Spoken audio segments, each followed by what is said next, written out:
Hello বন্ধুরা, আজ কল্যাণী নদিয়া কল্যাণী ঘোষপাড়ায় সতী মায়ের মন্দির নিয়ে কিছু কথা। সতী মা বৈষ্ণবদের কর্তাভজা সম্প্রদায়ের মানবী দেবী বলে পরিচিত।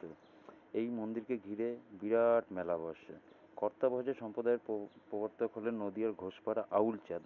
ভক্তরা তাকে গোড়াচাঁদ নামেও ডাকতেন, এমনকি চৈতন্যদেবের অবতার হিসেবে মানতেন। এই ঘোষপাড়ার বাসিন্দা ছিলেন রামশরণ পাল, তার দ্বিতীয় স্ত্রীর নাম ছিল সরস্বতী।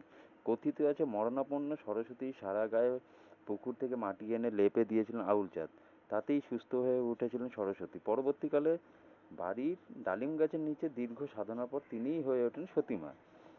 গুরু পুজো হলো কর্তাভজা সম্প্রদায়ের সাধন পথ।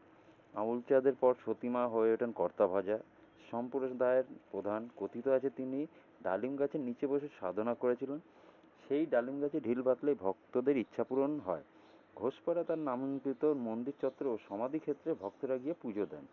পুজোর ডালিম গাছের চত্বরে একাধিক ব্যক্তি বিক্রি করেন ডালিতে। আচ্ছা, মন্দিরের কাছেই রয়েছে পুকুর, সেই পুকুরে স্নানো ভক্তদের মন্দিরে পৌঁছে ডালিম গাছে ঢিল বেঁধে দিতে হয়, তাতেই পূরণ হয় মনস্কামনা, এবং সেটা পূরণ হয়ে গেলে খুলে ফেলতে হয়। এটাই সতীমায়ের মন্দিরের নিয়ম। এখানে নিত্য পুজোর পাশাপাশি প্রতি শুক্রবার বিশেষ কীর্তন আসর বসে। ভক্তদের দাবি হিন্দুদের পাশাপাশি মুসলিমরাও একাংশ কর্তাভজা সম্প্রদায়ের